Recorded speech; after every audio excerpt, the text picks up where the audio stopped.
There is so much of noise in the self-help section right now in the internet, and also in books that are published, with things that you should do, things that you shouldn't do, 5 steps to do this, 3 steps to do that. And I just think that it is time to really figure out for ourselves what is good and what is not good for us. It's time to become a little more discerning about what we allow into our orbit, and what we say, this is not for me, maybe this is for somebody else, right? But how do you distinguish this? How do you find out what is truly good for you and what isn't? Well, it comes down to a very simple thing. The more you know about yourself, the easier it is going to be for you to figure out what it is that's good and what it is that doesn't work for you, that's just for somebody else. Think of it in the gardening terms, and I love to use gardening imagery because it works for me, and I'm going to explain this a little bit. So let's take 2 different kinds of plants, right? So let's take, for example, a foxglove. These absolute beautiful long plants that have beautiful flowers. They can be different colors. So the most common ones are the purple ones, and you see them mostly in forest areas under a canopy. So you see them in woody shade. That's what we call them, right? That's where they thrive, and they can grow up to almost 4 feet, 5 feet, depending on, of course, the conditions and the seed quality. But in nature, you see them grow in areas like that, and especially in areas where maybe there has been a clearing recently made, and that's where they grow. And the bees come and the bumblebees come, and everybody loves it, and it's just a beautiful plant. Now, if you take the same seed and you put it, let us say, in full sun, where the soil is very well drained, where maybe there isn't much compost in the soil, maybe it's a rocky area, it's not going to thrive. It's going to grow, yes, but it cannot grow to its full potential. The other hand, take, for example, a sunflower seed, right? Sunflowers, these really tall plants as well, have beautiful heads. Now, of course, different varieties, but let's just take the very common variety that we all know about. It's the head that turns towards the sun, hence the name, the sunflower. And of course, again, bees come, and all kind of insects, they really like this plant. They also benefit from the plant.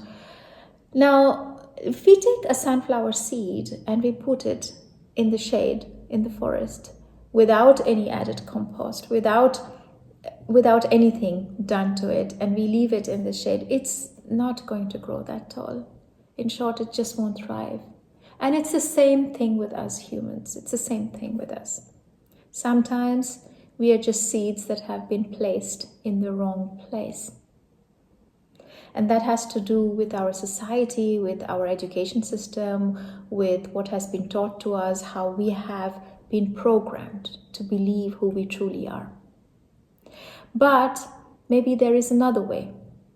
And that way is the way of self-reflection. I myself am a big fan of this, because this has helped me in more than one ways. This has helped me in truly figuring out who I really am, such that I can then advance forward in life in the best possible way, and then I can contribute in the most meaningful way. So the thing here is not to follow all kind of advice that's floating around and getting lost in this or in this maze and going down some rabbit hole, but to take a step back and really consider the question, the very important existential question, who am I? And the more we can do this self-inquiry, the easier it is going to be for us to find out whether we are the foxglove or whether we are the sunflower just planted in the wrong place. This involves a lot of discipline. This involves a commitment towards ourselves. It's not an outside work. It's all an inner work. And this also means that we have to be willing to face certain traits, certain parts of us that maybe we are afraid of facing, because we are afraid that this might mean a disruption in the way we are living right now. But remember, going down this path is going down the path of integrity. And that just means that I'm going to now, once I know this, operate from the sense of wholeness, from the sense of being in truth with my own self. That is scary. For us, for some people like us, for the people around us, because change is always frightening, and most people don't want to change, or maybe the people around you, the loved ones, don't want you to change, because that's uncomfortable. That's taking them into the zone of discomfort, and it's taking you out of your comfort zone as well. But if you're willing to go down this path, let me tell you, there are treasures.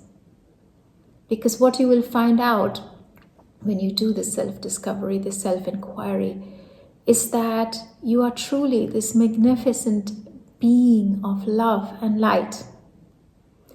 And perhaps you're not living this out. Perhaps all that it needs is for you to truly believe in yourself, in who you really are, and to act from that. And I think that if you really do just a small step, you won't need all of the self-help, and you won't need all the self-development programs, and you will not need these things because you'll have all the answers. My job as a coach is always to empower people, is to show them that this is what is possible. And if you want any assistance, if you want any help, if you want any support, I'm there. I'm there because maybe I can show you certain ways of seeing things that you're not seeing right now. And that has to just do with the fact that you were planted in the wrong place. That maybe you're a foxglove and you would thrive best in dappled shade under beautiful big trees. So the invitation here is to go on this journey of self-discovery. I do have an online program, a tool. It's a retreat, it's a stay-at-home retreat, but if you're interested, you can check that out, and I would be very happy to have you there. I'm going to leave the link in the description box below. And what this tool does is to invite you on this journey of self-inquiry and self-discovery through a lot of mindful tools that I share, and also through journaling prompts, through meditation. It is really a day to get in touch with yourself. And the great thing is that you can invite whoever you want to be on this journey with you. You either do it on your own or with your loved ones, with your family, with your pets.